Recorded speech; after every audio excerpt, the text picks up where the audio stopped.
NATO Russia యుద్ధం అనివార్యమా అంటే సంకేతాలు అవుననే అనిపిస్తున్నాయి. ప్రధానంగా వారం రోజుల్లో 2 సార్లు రష్యా డ్రోన్లు నాటో గగనతలంలోకి ప్రవేశించాయి. దీంతో యూరోపియన్ దేశాల్లో ఆందోళన మొదలయ్యింది. పుతిన్ తమపై యుద్ధానికి వస్తాడేమోనని భయపడుతున్నాయి. ఎందుకంటే నాటో గగనతల రక్షణ వ్యవస్థలను, ఆయుధ వ్యవస్థలను పుతిన్ ముందస్తుగానే పరీక్షిస్తున్నాడని యూరోపియన్లలో గుబులు పెరిగింది. అయితే యుద్ధమే వస్తే రష్యాను రక్షణ కూటమి నాటో ఎదుర్కొంటుందా లేదా? పుతిన్ డ్రోన్లపై నాటో ఎందుకు ఎదురుదాడి చేయడం లేదు? ఎందుకు నాటో ఆర్టికల్ 5ను ఉపయోగించడం లేదు?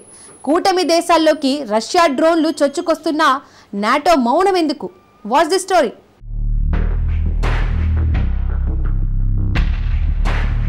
నాటో స్కైస్ ను రష్యా పరీక్షిస్తుందా? రొమేనియాలోకి రష్యా డ్రోన్ చొరబడిందా? నాటోపై పుతిన్ యుద్ధానికి దిగుతాడా? నాటోతో రష్యా యుద్ధానికి దిగుతోందా? తాజాగా యూరోప్ను కలవర పెడుతున్న ప్రశ్న ఇది. నాటోపై రష్యా దాడి చేయడం అన్నది ఒకప్పుడు ఊహకందని విషయం, కానీ ఇప్పుడు అది ప్రమాదకరంగా సాధ్యమయ్యేలా కనిపిస్తోంది. వారం రోజుల్లోనే 2 నాటో దేశాల గగనతలాన్ని రష్యా ఉల్లంఘించింది. మొదట పోలాండ్పై డ్రోన్లతో విరుచుకుపడిన రష్యా ఇప్పుడు రొమేనియాను టార్గెట్ చేసింది. ఎందుకిప్పుడు ఈ విషయం రచ్చకెక్కుతోంది? పోలాండ్, రొమేనియా అనేవి మిగతా దేశాలకి కేవలం 2 అనుకుంటే పొరపాటు. ఆ 2 దేశాలు నాటోకి చెందిన ఈస్టర్న్ ఫ్లాంక్ లో ఉన్నాయి. ఈ 2 దేశాలు ఉక్రెయిన్తో సరిహద్దును పంచుకుంటున్నాయి. ఈ 2 దేశాల గగనతలాలకు అత్యంత శక్తివంతమైన నాటో ఎయిర్ ఫోర్స్ రక్షణ కల్పిస్తోంది. నాటో ఆర్టికల్ 5 ప్రకారం ఒక కూటమి సభ్య దేశంపై దాడి జరిగితే అన్ని నాటో దేశాలపై దాడి జరిగినట్టే.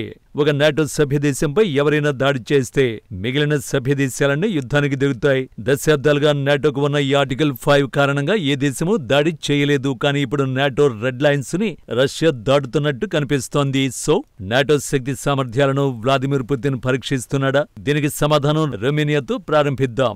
ఈ నెల 13న రొమేనియాకు చెందిన 2 F-16 యుద్ధ విమానాలు ఉక్రెయిన్ సరిహద్దులో పెట్రోలింగ్ నిర్వహిస్తున్నాయి. ఉన్నట్టుండి రాడార్లలో ఏవో సిగ్నల్స్ కనిపించాయి.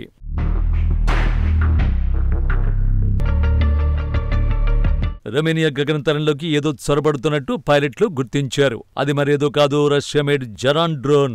నిజానికది ఇరాన్ తయారు చేసిన షాహెద్ డ్రోన్. దాని రష్యా పేరు మార్చుకుంది.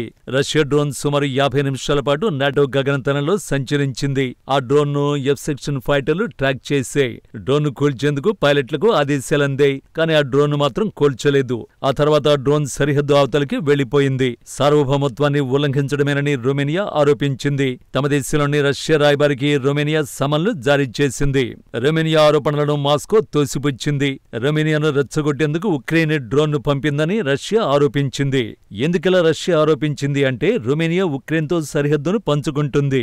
ఉక్రెయిన్ సరిహద్దులోని నల్ల సముద్రంలోని క్రిమియాలో రష్యన్ దళాలపై నిత్యం కీవ్ బలగాలు దాడులు చేస్తున్నాయి. కానీ ఇప్పటి వరకు రొమేనియా గగనతలంలోకి మాత్రం ఉక్రెయిన్ కు చెందిన ఒక్క డ్రోన్ కూడా వెళ్లలేదు. బుకారెస్టుకు కొన్ని కిలోమీటర్ల దూరంలోనే యుద్ధం జరుగుతోంది. ఇన్నాళ్లు యుద్ధం జరుగుతున్నా ఎప్పుడూ రొమేనియా వార్తల్లోకి రాలేదు. ఇప్పుడు రష్యా డ్రోన్లు దూసుకొస్తుంటే ఆ దేశం ఆందోళనకు గురవుతోంది. అయితే రొమేనియాలోకి మాత్రమే డ్రోన్లు వచ్చాయనుకుంటే పొరపాటు. గత వారం రష్యాకి చెందిన 3 డ్రోన్లను పోలాండ్ కూల్చేసింది.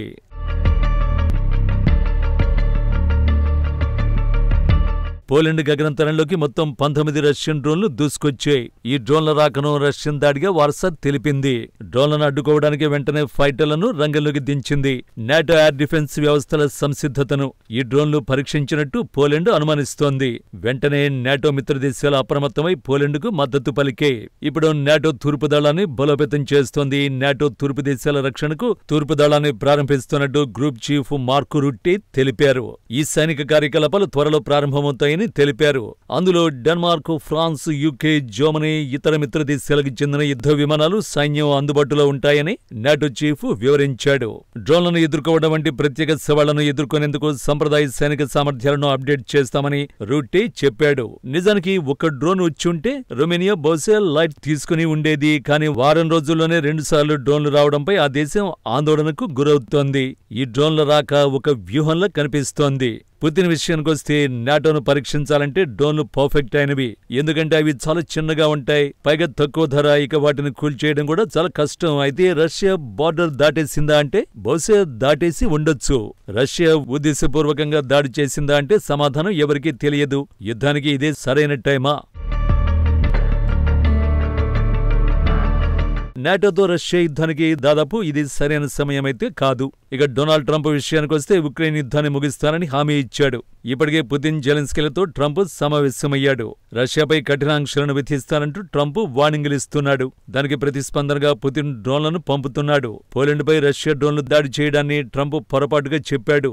పోలాండ్లోకి డ్రోన్ల చొరబాటుపై మీ స్పందన ఏమిటి అని ట్రంప్ను అడిగితే పొరపాటున వచ్చి ఉంటాయన్నాడు. కానీ అక్కడి పరిస్థితులపై మాత్రం తాను సంతోషంగా లేనని ట్రంప్ చెప్పుకొచ్చాడు. త్వరలోనే పరిస్థితులు సర్దుమణుగుతాయని ట్రంప్ తెలిపాడు. సో రష్యా దాడులతో యూరోప్లో ఏం జరుగుతోంది? నాటో ముందు 3 ఆప్షన్లున్నాయి. మొదటి ఆప్షన్ రష్యా చొరబాట్లను అడ్డుకోవడం.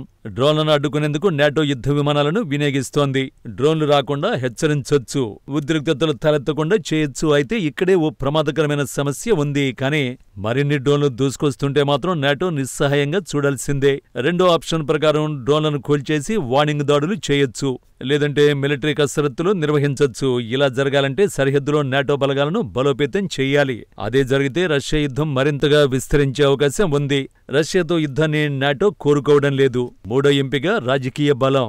రష్యాపై ఆంక్షలను కఠినతరం చేయొచ్చు. ఇది ట్రిగ్గర్ను నొక్కకుండానే బుల్లెట్ను పేలుస్తుంది. ఇప్పటికే ఆంక్షలపై సమావేశాలు జరుగుతున్నాయి. డ్రోన్ల దాడిపై ఎవరూ సంతోషంగా లేరని అమెరికా విదేశాంగ మంత్రి మార్కో రూబియో చెప్పాడు. నాటో తగిన విధంగా స్పందిస్తుందని రూబియో చెప్పాడు. డ్రోన్ల చొరబాట్లు ప్రమాదకర పరిణామంగా అమెరికా మంత్రి తెలిపాడు. నాటో మాత్రం రెండో ఆప్షన్ను ఎంచుకున్నట్టు కనిపిస్తోంది. సో యుద్ధం రోజురోజుకు విస్తరిస్తోంది. రొమేనియా గగనతలంలో ఎగిరిన ఒక డ్రోన్ గురించి ఈ ఆందోళన ఏమాత్రం కాదు. నాటో విశ్వసనీయతనే ఇప్పుడు అందరూ చూస్తున్నారు. ప్రతి చొరబాటు నాటోను రష్యా యుద్ధానికి మరింత చేరువ చేస్తున్నాయి. డ్రోన్లను చూస్తూ ఊరుకుంటే రక్షణ కూటమి బలహీనంగా కనిపిస్తుంది. ఒకవేళ ఎదురుదాడి చేస్తే మాస్కోతో యుద్ధానికి ముప్పుంది. పుతిన్ స్క్రిప్ట్ రాస్తుంటే నాటో మాత్రం పేజీని తిప్పేయాలా వద్దా అన్న గందరగోళంలో కొట్టుమిట్టాడుతోంది.